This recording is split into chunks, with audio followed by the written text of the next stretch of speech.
Un saludo a todos, mi nombre es Ernesto Pertú, soy miembro del Comité Científico de CONAREC. Eh, la idea del día de hoy es que Carlos Arce, que es residente de cuarto año del Instituto de Cardiología Juana Francisca Cabral de Corrientes, nos presente en los siguientes minutos el journal, que sería la actividad del día, sobre el Levo CTS. Así que sin más preámbulo, le doy espacio a Carlos para que haga su presentación. Muchas gracias, Carlos, por acompañarnos. Bueno, muchas gracias. Hoy les voy a presentar el artículo del levosimendan en pacientes con función ventricular deteriorada que se someten a una cirugía cardiovascular. Hay que tener en cuenta que en pacientes con función ventricular deteriorada generalmente presentan mayores comorbilidades. Muchas veces existe mayor probabilidad de complicaciones perioperatorias y una elevada morbilidad de mortalidad que se estima aproximadamente en un 3 a 14% de pacientes que se someten a una cirugía cardíaca en los que se exponen al uso del bypass cardiopulmonar. Entonces, estos pacientes generalmente tienen una mayor probabilidad de un síndrome de bajo gasto cardíaco.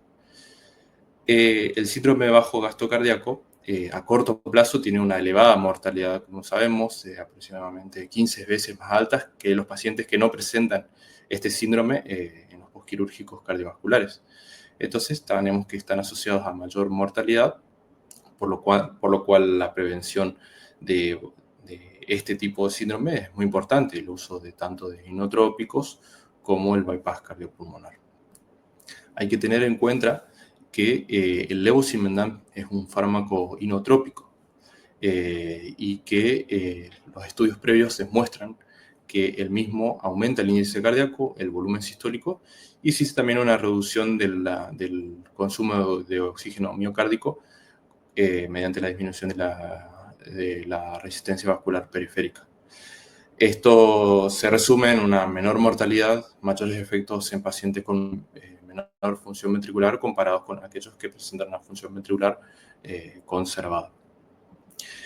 Actualmente, la evidencia acerca del levosimendan profiláctico existe que presenta menor incidencia en pacientes con una función ventricular menor al 25% versus placebo con respecto a la mortalidad de los 30 días.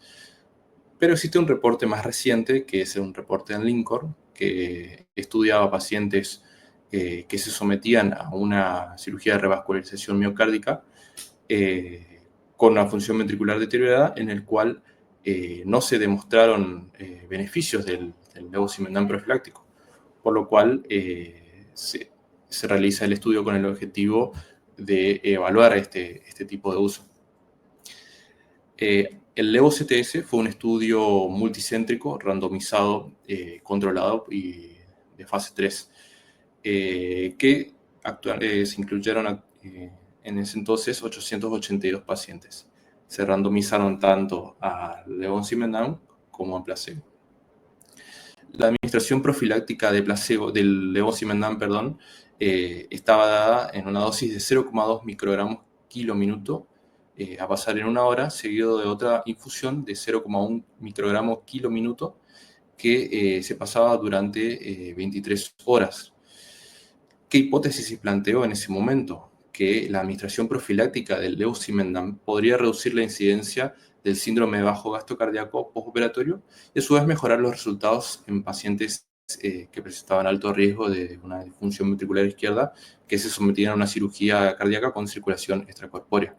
Específicamente, el estudio lo que evaluó es si el levosimendan podría reducir lo que es una tasa de un punto final compuesto, que incluía entre ellos la mortalidad de los 30 días, la terapia de reemplazo renal, el infarto miocardio perioperatorio y el uso de asistencia mecánica cardíaca.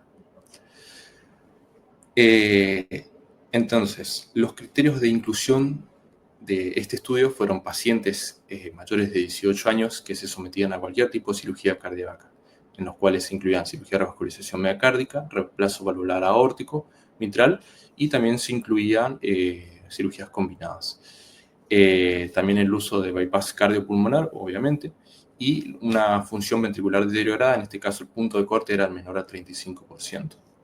Los criterios de exclusión, pacientes que excluíamos, pacientes con miocardiopatía restrictiva o obstructiva, pericarditis, taponamiento cardíaco, paciente que se encuentra cursando una infección, una bacteriemia o una infección viral 72 horas previo a la cirugía, paciente en diálisis, que no se puede evaluar la función renal, digamos que tenga una tasa de filtrado glomerular menor a 30 mililitros por minuto, pacientes con anemia menor a 8 miligramos por decilitro de la hemoglobina, antecedentes o historia de torsión de punta, y que esté ya planeada el uso de dispositivos de bypass cardiopulmonares como asistencia mecánica, como ECMO, antes del inicio de la cirugía, y pacientes obviamente que tengan una alergia al levosimendan.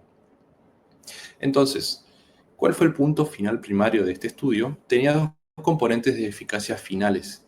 El primer punto era un compuesto por 4 componentes de muerte al día 30, una terapia de reemplazo renal al día 30, infarto de miocardio perioperitorio al 5.º día y el uso de dispositivo de asistencia mecánica cardíaca al día 5.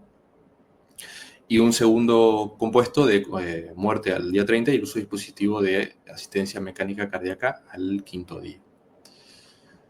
Como punto final secundario, lo que se evaluó fue el síndrome de bajo gasto, el uso de inotrópicos a las 24 horas o más iniciada el levosimendan y la duración de estadía en la unidad de cuidados intensivos o críticos.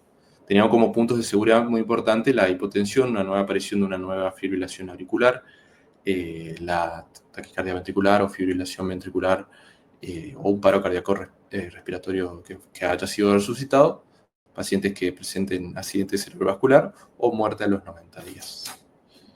Entonces, ¿qué resultados presentó este estudio?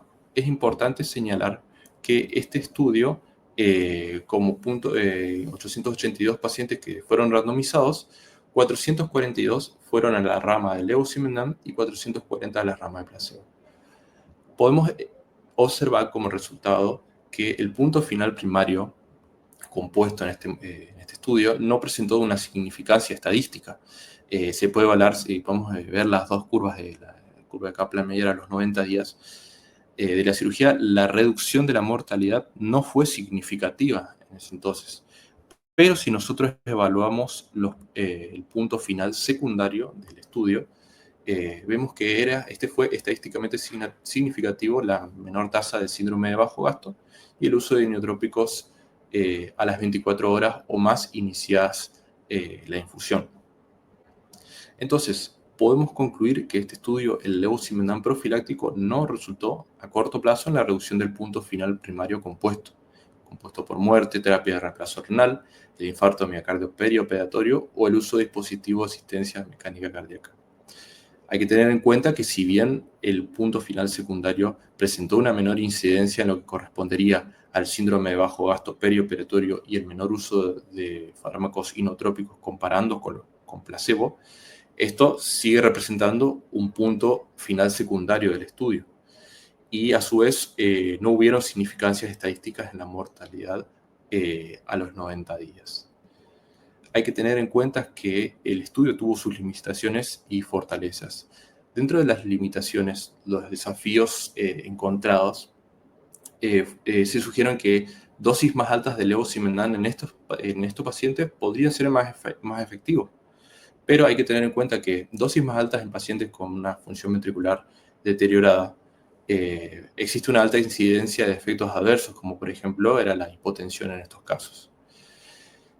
A su vez que la droga también puede variar dependiendo si la disfunción era por alguna causa isquémica o por alguna otra causa, por ejemplo, una sobrecarga de volumen o de sobrecarga de presión.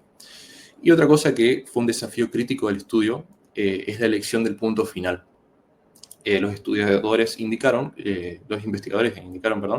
que la mortalidad fue un punto importante. Pero entre pacientes de alto riesgo, para poder tener un estudio con una mayor fortaleza, era necesario enrolar aproximadamente 3.000 pacientes. Y a su vez, a la hora de elegir los dispositivos de asistencia ventricular en los pacientes que iban a cirugía, entre cirujanos de distintas regiones fueron diferentes los criterios a elegir el momento del uso del mismo. Pero bueno, como fortaleza del estudio se pudo encontrar que se sugiere que la droga potencialmente puede prolongar la supervivencia dentro de los pacientes con mayor riesgo para cirugía cardiovascular, es decir, que presentaban menor incidencia de síndrome de bajo gasto y menor uso de inotrópicos secundarios luego de la cirugía o durante la cirugía. Eso sería todo y bueno, muchas gracias.